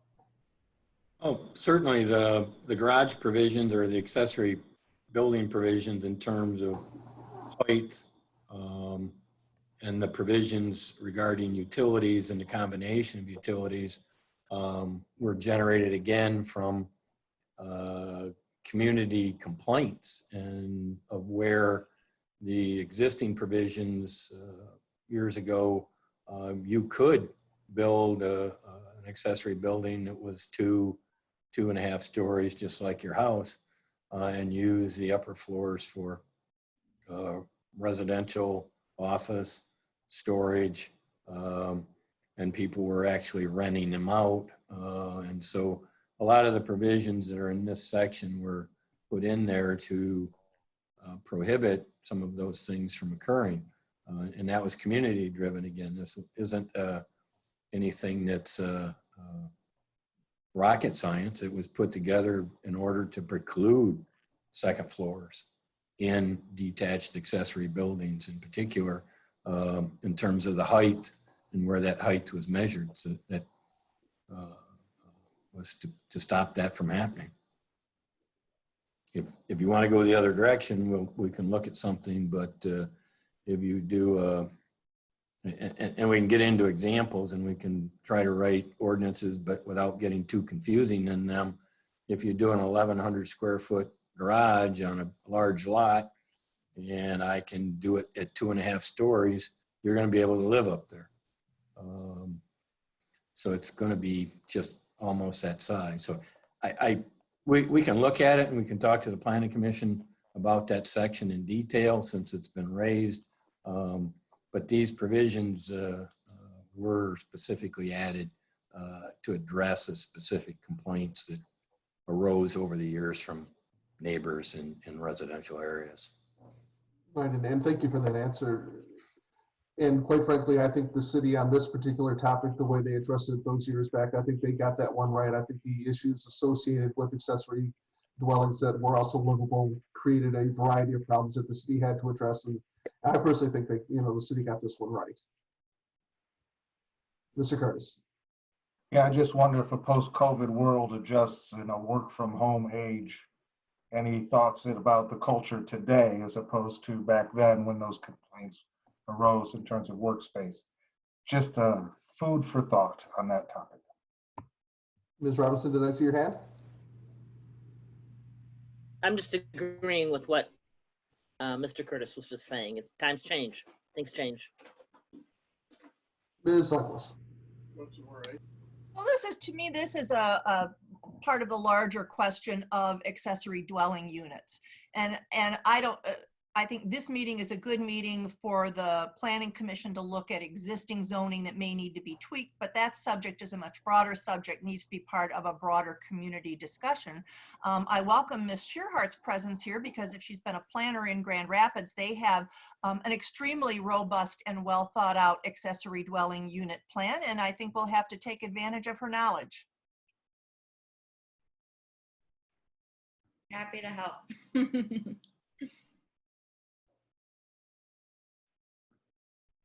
Did you have anything that you want to add to that, Ms. Shearhart, or?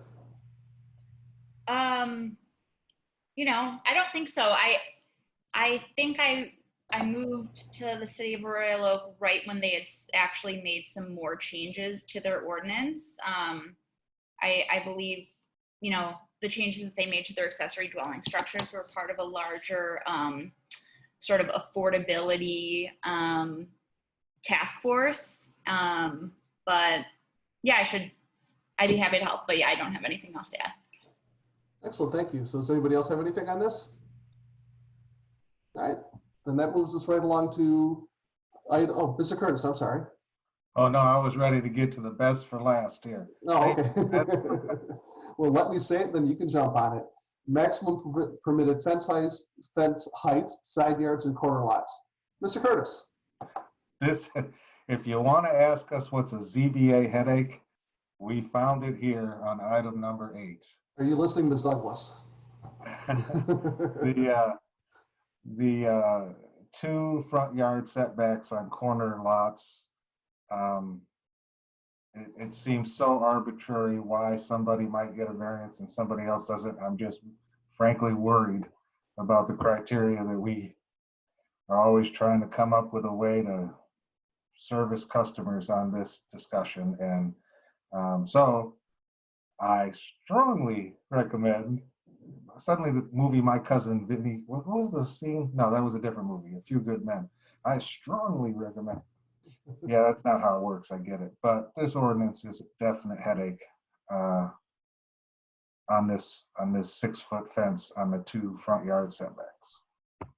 Could you go into more detail, or could someone more broadly describe what the issue is? I'm sure lots of people here could, in fact, but I'll just briefly say, it's the ordinance, you well know, 2 front yard setbacks means you can't have if you're on a corner lot, you can't have a 6-foot fence going down the side of your house.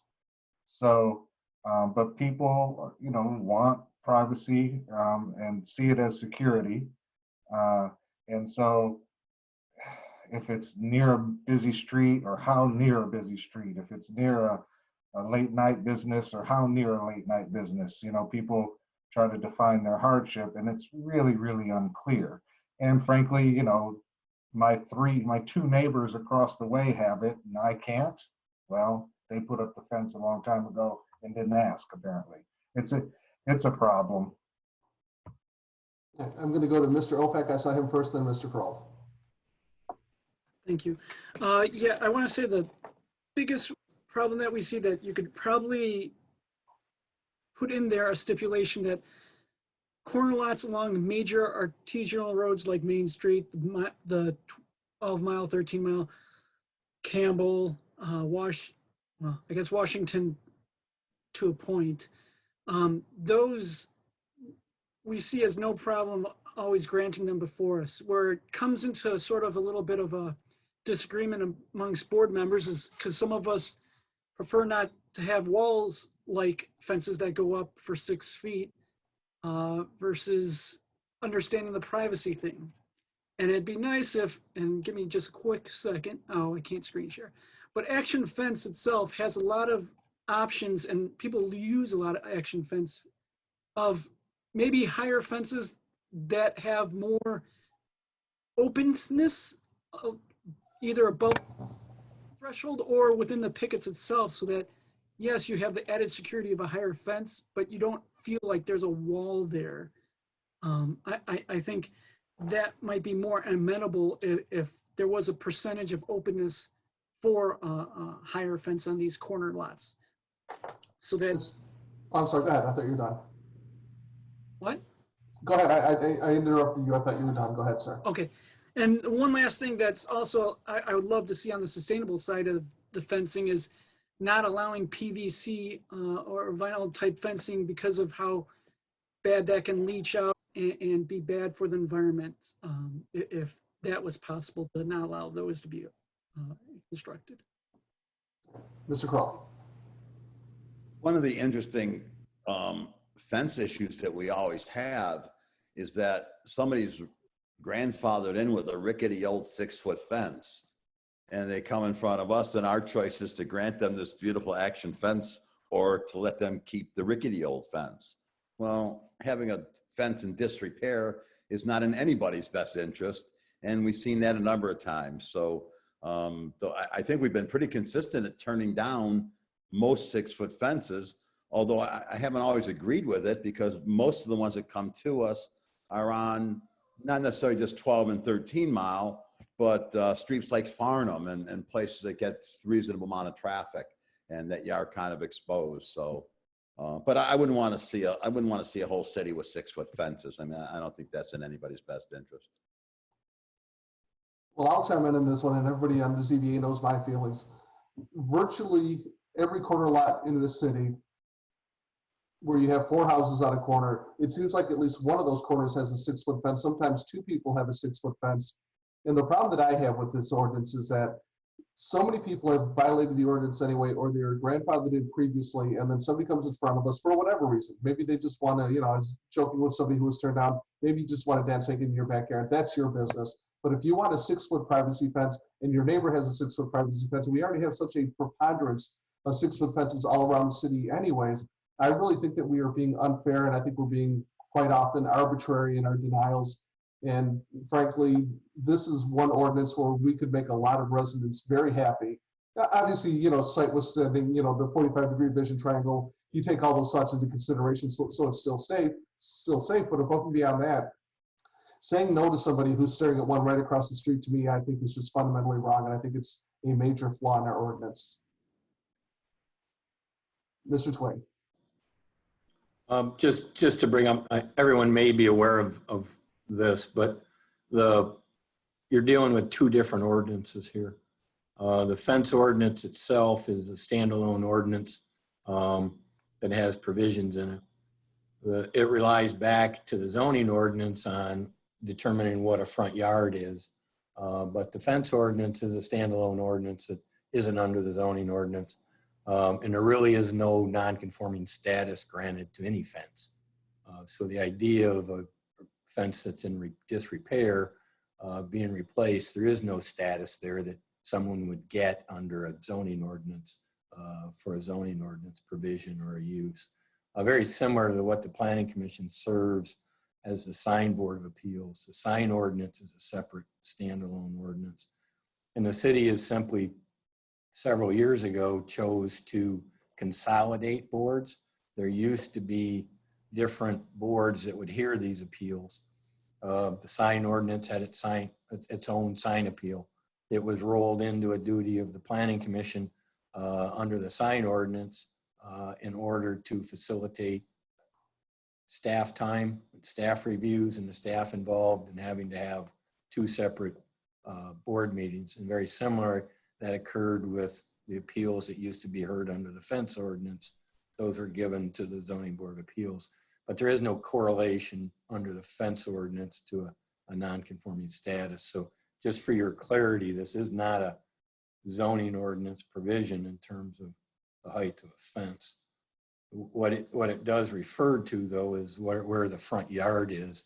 It refers back to the zoning ordinance. So we may, long way around, we may have to look at the wording of both ordinances in terms of to address this issue going forward. So, Mr. Swing, and I'm going to get this number wrong, but of all the corner lots in the city, isn't it something like north of 90% of the homes on the corner lots don't even meet our own previous ordinances in terms of the side yard setbacks and so forth?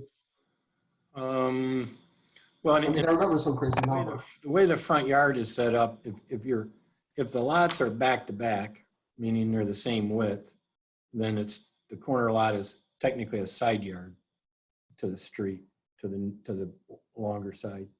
And those provisions where the back of one lot and the lot that's platted behind it is turned to the frontage of the side street, then you have two front yards. So it depends on how the lots lay to each other as well under the zoning ordinance. So we can look at those front yard requirements under the zoning ordinance, and that may tweak some of the issues under the fence ordinance, and some of the issues that were raised in terms of materials that might be allowed or design that might be allowed would probably be more appropriate in the fence ordinance. Naturally, an ordinance that's adopted by the city commission, it could go simply straight to the city commission. Obviously, the planning commission could discuss it and give a recommendation, but it's not wouldn't be a zoning ordinance amendment to amend the fence ordinance.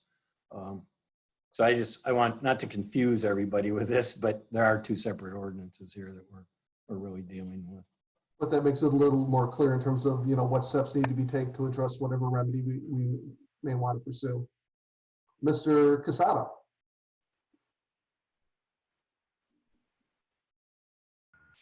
Question for Tim.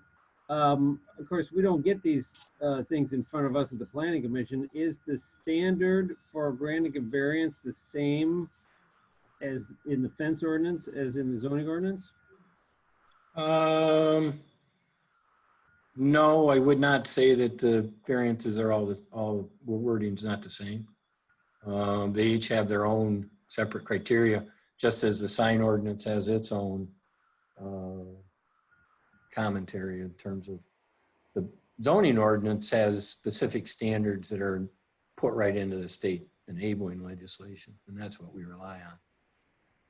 All right, well, I'll have a look at that. It just, there's a lot of unique shaped properties in town. Since this issue was brought up to me, I've made a point to check out the conditions as I move around the city, and appreciate it. I think it's an interesting topic. I think there's a lot of citizens and residents who would like to see perhaps a change here, but I guess, again, community input will need. Thanks. Thank you, Mr. Casado. All right. Anybody else on this? Ms. Beakey. I just wanted to make a quick comment. I think this point, the fence and the aesthetic and that kind of thing, in addition to the materials, I think if we get into the point where we can discuss form-based code and have visuals that are related to this, not just all these discussions, because it's very hard for the average person to get their head around what is permitted, what's not. And as we say, we look around town, we know the ones that look good, the ones that don't look good. And so when the time is right for getting into a discussion about form-based code and bringing some visuals into any of these regulations, I think it'll take us a long way to helping clarify for people what's really permitted.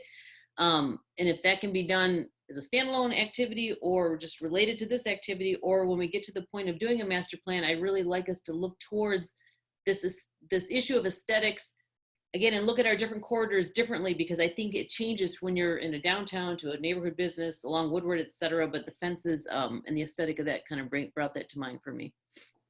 Excellent, thank you. All right, do I see any other hands on this? Ms. Robinson. I'm more confused now than I was 10 minutes ago. And I was really confused before this. So I just think this whole topic really needs to be looked at, studied, and get some clarification, because if I'm confused, everybody else out there is going to be really confused about this. And it's unfair. It's unfair to the people of Royal Oak that it is so confusing. And that goes back to the whole, customer-friendly thing that I think we should always be striving to be better at. Mr. Oak. Don't know if anyone wanted to see the fences I wanted to reference. I just was told I can share the screen. If not, that's fine. I do have another topic that's not on here after we get done discussing. All right, well, I don't think I see any other hands. Do I see your hand, Mr. Kroll? I have another topic I'd like to discuss as well. Okay, then if we're done with the fence issue, then I'm going to give the floor to Mr. Opak, as he stated first that he had an issue he wanted to discuss. So please go, sir. All right.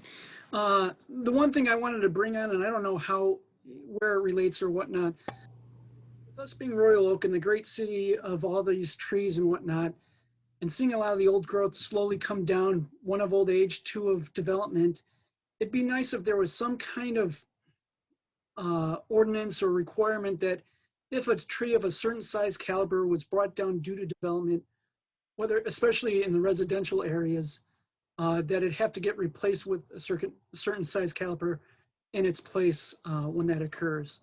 Just so that we don't lose some of these great neighborhoods that have great old trees shadowing and giving us a great shade as well as just beauty in itself. So it would just be nice if there was some way that could be done so that we don't lose the oak of Royal Oak. Thank you. Thank you, sir. Does anybody want to chime in on his comment? Ms. Beakey? I've been advocating for about a year or so, not only to a replacement value, but I think we should also have an ordinance in place for historical trees or trees of a certain age that you would actually have certain consideration of protecting them. Because again, our city is known for its trees. They're important to us for many different reasons. And so I think beyond just replacement, I think it's important to actually have a status of either historic trees or cultural trees or whatever you want to call them, and explore how we would work that into an application for redevelopment. And I think they could be worked around, and we could actually end up with some architecture that's even nicer, reflecting and keeping those trees on certain lots. Anyway, that's my perspective on that, and I've been trying to push that forward in different venues. Excellent, thank you. Anybody else? Ms. Varro? Yeah, I think this is worthy of a really good discussion. I know we've have a tree ordinance and we've talked about this, but I think we can be more creative. We can do a better job. There are many, many cities around the country that have ordinances in place where you can't touch anything without going to the city and getting a permit. You can't touch a tree if it's dead or dying until you prove it through an arborist that it's dead and dying. And you know that's obviously an extreme situation, but the city of Carmel, California has been able to preserve their beautiful trees because of it. So I think we should and can get serious about preserving our trees, protecting the canopy, and I think that we should develop a tree bank, where if you're taking down I don't know, 40-inch caliper oak and you can't replace it with anything more than a 2 or 3 inch, then you need to put money in a bank to provide trees in other locations, whether it's on the parkway or in a park. I just think we can continue this conversation. Thank you. Thank you. Mr. Opak? One thing that just came into mind with that whole banking is trees are great at stormwater storage, so maybe that's something that gets written partially into that part of it. I don't know. Just thinking out there. Ms. Lyles?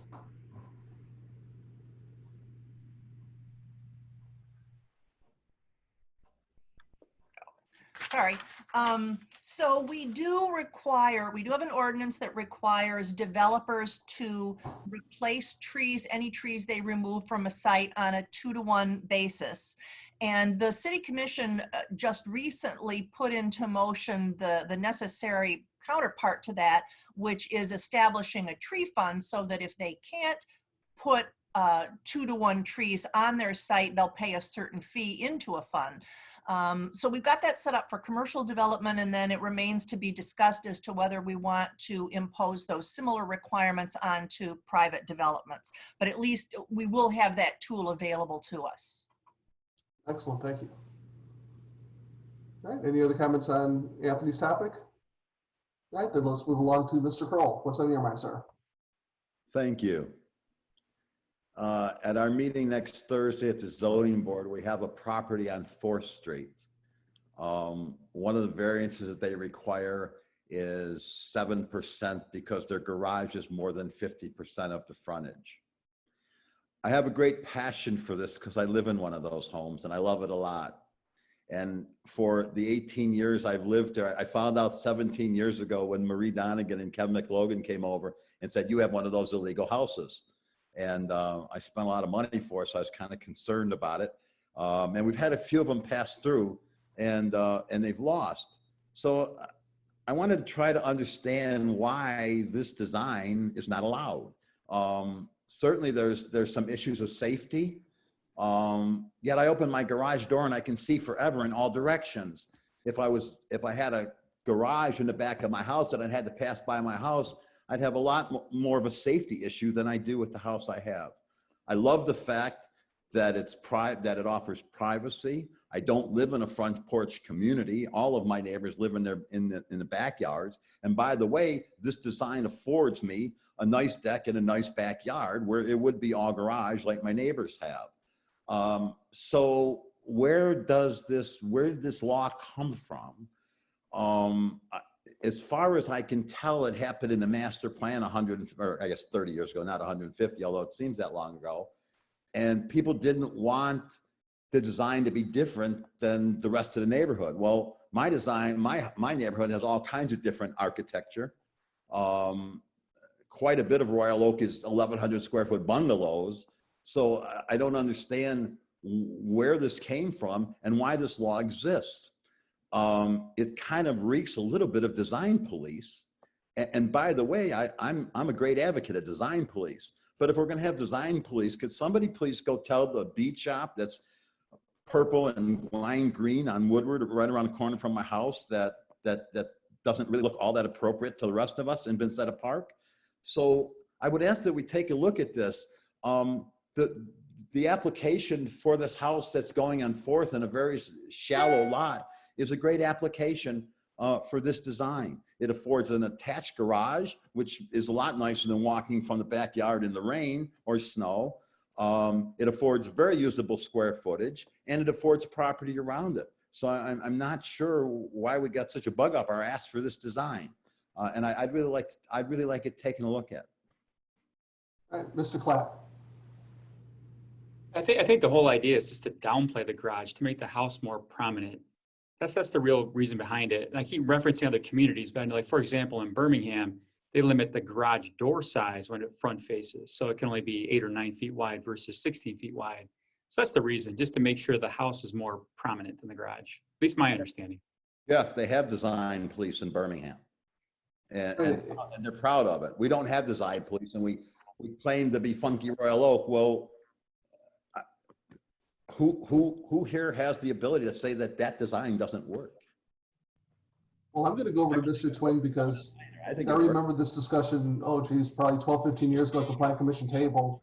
And we actually looked at some houses, one frankly very close to where I'm at, which was used as an example of why you don't want the garage to be so prominent out front as the main design feature. And Mr. Twing, maybe your memory's better than mine because that's a long time ago. Well, and you're correct. Mr. Klatt's correct. And Mr. Kroll's correct. It is a design issue. It is a walkability issue. It is a provision that came from a lot of discussion out of the master plan in 2001. So that's how long ago it was. It was one of those criteria where the community said they did not want the garage to be the prominent part of the front of a house. There's also a provision in there that says it can't stick out more than 7 feet in front of the house to keep it from becoming what they referred to as bottlenose garages, where the front entrance is way back and the only prominence from the street is a garage door and a garage. So it's all of those things. And again, it was a community generated provision. It was drafted and put in and adopted and has been in place since then. Obviously, if the community has changed its mind and wants to alter it or alter it in certain locations, staff and the Planning Commission can certainly look at that. But it is a design function, and it's a very specific dimensional design function. It's not really subjective. If your house is 40 feet wide, you can't have more than 40 feet of garage frontage, period. If you've got 41, they're going to have to apply to the ZBA. Or if they have more than half of the 40 feet. So anyways, it's a very dimensional, put it on your plan and drawing, and if you want to pay $700 and get it waived, you can, or you can alter it and comply, and it'll get blessed administratively. So Yeah, but my point is, who has the ability to make that design decision? Who is that design? It's not a design decision. It's a specific dimensional requirement. If your dimensions on your drawings, if your dimensions on your drawings are, your house is 40 feet wide, you can have a 20-foot wide garage. If you've got a 22-foot wide garage, it's too big. I understand how it's written. It's not, that's, how did it get that way? And is it even a legal stance? it's a very legal stance. I don't want to speak for the attorneys that might be on a call, but it go through a lot of review. It's an ordinance requirement. It's a specific ordinance requirement. Right. And I specifically remembered when we discussed that specific part of the ordinance at the Plan Commission table, like I said, probably 2005-ish. I don't, Mr. Twing, I don't remember, but Mr. Curtis. I think, in fact, there are many things that are design specific, right? Or I don't know, design police is a weird phrase, but there's all sorts of ordinances that are prohibit this sort of design and allow for that sort of design. So I'm not afraid of the concept that there are ordinances that are trying to prohibit certain designs. 6-foot fences on side yards and corner lots is one of them, right? I mean, that's a question of design. So it's fine, in my opinion, for the city to have ordinances that limit what sorts of designs are allowed. Well, I would just go further with that, Paul, and say then, why do I have to look at a lime green and purple building? I mean, anybody like that building? How can they just build it? Nobody gets any, I mean, we have very expensive homes abounding it. Who gets to make that decision? And we want to. Mr. Crowe, you've made your point. You started going off the rails a little bit. I'm going to jump over to Ms. Douglas.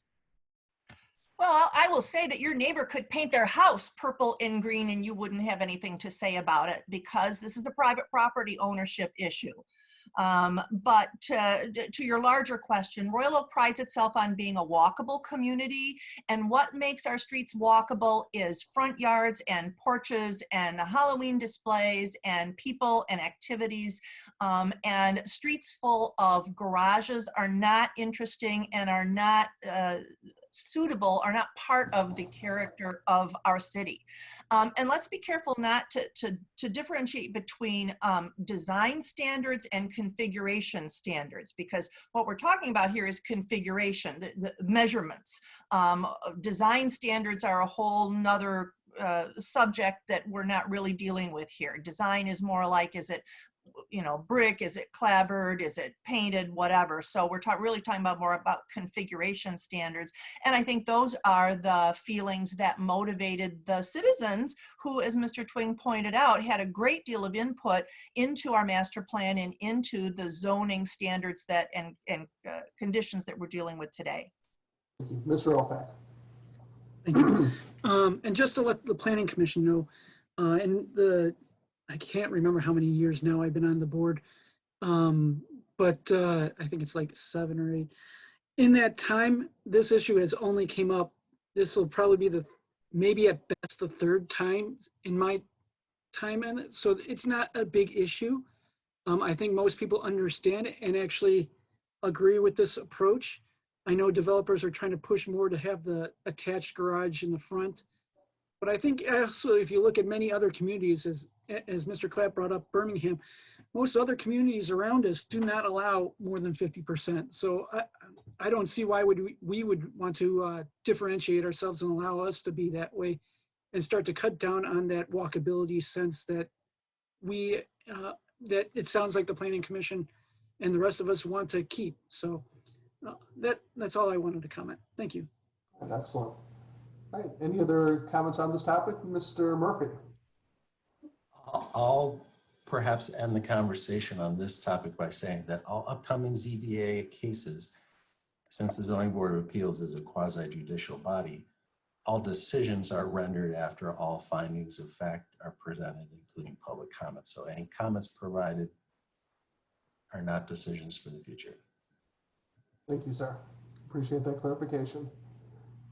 All right, well, with that being said, that is the end of our published agenda. Is there any other business for the good of the city? All right, Ms. Douglas. Yeah, I just want to say thanks to the ZBA. I mean, I will admit I've been pressing for this meeting because I know there are issues that you deal with, and the Planning Commission is really kind of the place where ordinance changes start. And we will now, I hope I'm speaking correctly for Ms. Vara, will now put together agendas for the Planning Commission where we start to address some of the concerns that we've heard and really taken to heart here. So thank you for all of your feedback. We certainly appreciate you listening. And again, from my perspective, this has never really been about lightening the load for the ZBA, but what can we do to be as customer friendly as we can as a city across the board? And I think that's, again, I've stated it a few times, but that should always be the goal that we strive for. Ms. Beaky, did I see your hand, or was it Ms. Zukin? I'm sorry. Ms. Zukin, go ahead. Yeah, I just wanted to say thank you for having this joint meeting because it helps us understand where some of these ordinances come from and why we're enforcing them. So I appreciate it and thank you.